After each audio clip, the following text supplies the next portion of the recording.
Thank God that's done. Ready to crack one? That's it. Hey guys, what's happening? So packing. Packing for any trip can be a nightmare, whether it's long or whether it's short.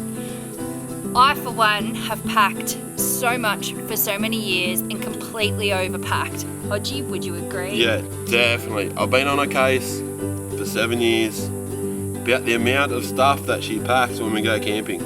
So I'd pretty much take all of mine and all of Indy's wardrobes. I've culled it though. Moving into the camper has definitely given us a reason to reduce the amount that we pack. We have the trip to Fraser Island coming up for Christmas, which we're so looking forward to. Time to get away. But with the purchase of the new car, so we ended up buying a Nissan Navara MP300, we have realised that we do have some weight restrictions. And this can be the fact with so many different people out there and so many different vehicles. You need to make sure that you are staying legal within the road rule requirements. Yeah, so do your research. So do your research for your tow capacities, braked, unbraked, tow ball weights, GVMs, GCMs, look at it all. Pretty much. And in that, make sure you're then getting the right camper or van to get within those requirements. That's something that we are doing, we are sticking with, and we are making sure that I am packing accordingly. So with that, I've actually gone through and reduced the amount that I'm packing for myself. So clothes?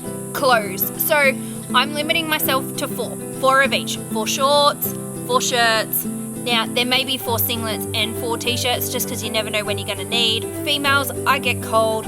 Hodge, you don't. No. So in that, I can layer up with those sorts of things. I then put in a pair of trackies, a pair of tights, a jumper, and a long sleeve shirt, just so then I know that I have got everything covered. But how big's your bag? About this big. And that's what I'm stuck with. So that's got to do me, all my clothes for winter, summer, all year round. Now, I just remember Mum as a kid saying, make sure you pack for all seasons. But in that case, with us at the moment, we can't do that because that would mean my whole wardrobe. So instead of having 6 pairs of jeans, I'm now down to a pair, maybe 2. You've got so much weight and you need to stick with it. That's right. So he's even going to get scales to make sure I stay within those. I feel like we're about to fly out with some big airplane and some aircraft carrier. But anyway. All we're trying to do is to stay legal. So the other thing that we do and pack a lot of is baby wipes. So we packed these before we had Indy. No matter what, if you're free camping, you don't have the facilities of showering, anything like that, baby wipes are one thing that no matter what, once you've used them, you will feel fresh. It may not be the same as jumping in, washing your hair, soaping up, but you feel a lot better after a quick wet wipe. It makes such a difference just to wipe over your face. So always recommend to keep wet wipes, a couple of packets. So we've got 1 in each car inside the vehicles itself, 1 in the trays of the car, and then in the camper as well. Indy gets sticky, she gets dirty. I don't think we've got 10 kids with the amount of wipes that we keep. Pretty much. Now nappies is the other thing. Like I've overpacked nappies for years. The first time we went camping after having Indy, she was 4 weeks old, and I think I packed about 6 months worth of supply of nappies alone. Don't ask about the formula, that's a completely different story. But it's always been that thing, and I think that's probably a family trait that I've ended up with of overpacking, and my mum's probably going to kill me, but anyway, that's the joys of it. So it's definitely something that I'm now learning to change and to make sure that I'm not doing that. We've even limited down to the number of pieces of cutlery that we have. So before, again, we used to, cater for 8 people. Well, there's only 3 of us. Yeah, definitely. So we have 1 set each, and then we have a spare. Teaspoons, though, is a different thing. I don't know, they're sort of like socks, wouldn't you say, Hodge? They run away.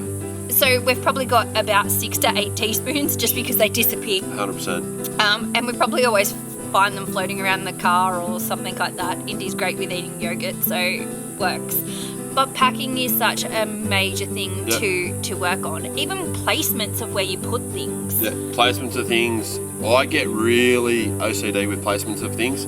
Everything's got to be on top or in front of the axle, because obviously your trailer is behind, so you've got to work out where your heavier items are going to be so that you don't put load on the back end of your car, because you've got so much overhang in your rear axle. And I guess that's where a lot of people come unstuck with, chassis bends and twists and overhangs and back end of vehicles dragging and so on and so on. We can sit here for days. So all our recovery equipment is pretty much all on Ames' side of the car to equal out, because I'm not a little boy.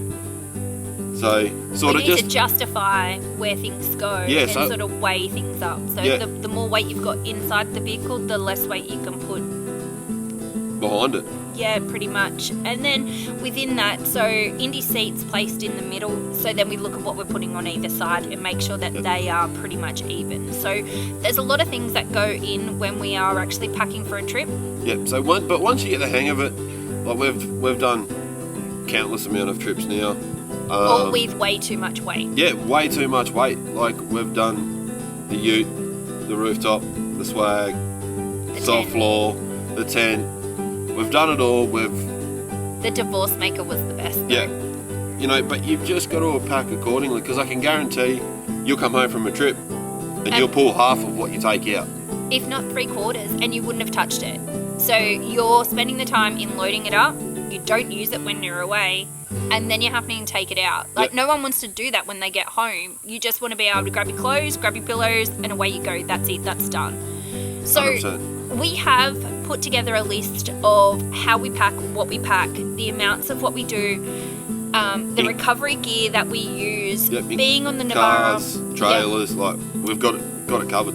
Everything's there. So being in the Navara with the weight issues, we don't have the bull bar on it. We're still working out whether or not that's going to be one thing that we do. So we don't have a winch on that. So our recovery gear is completely different to what we would have on the Triton, where we do have the bull bar and we do have that winch. Yep. So we have our recovery gear, our bog outs, which are our winches, in the back of the car. So no matter what, it is always with us. So in that we do have the list, and it is designed for people that don't necessarily have the bull bars, have the winches. They are there, we can have them, and we've got both vehicles set up for different purposes. Yep. So if you've got any questions, or if you'd really like to get a copy of our packing list and how we do it, it's pretty much a tick and flick sheet. We like those. Take 5s are great. Yep. Haven't made him do a take 5 on the trailer yet. That might be coming soon. So just drop us a line below, put a comment in there, and we'll reach out, get some details from you, and we'll be able to send it over.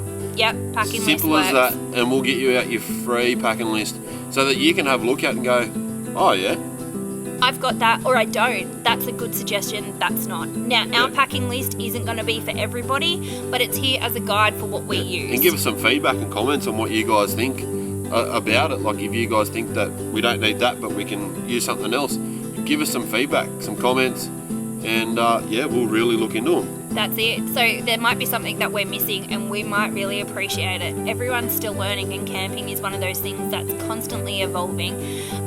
Whether it's vans, caravans, just the technology, it completely changes. Even tents, you've now got instant ups. Well, I never had those. It was the old poles that you had to connect together. Yep. So much has changed. But if you want the list, just drop packing list below and we'll reach out and we'll get that to you. Anyway, enjoy the rest of your day. Have a fabulous one. We're going to finish these beers. Let's finish these ones and hit the road. Sounds good. See yous. See ya.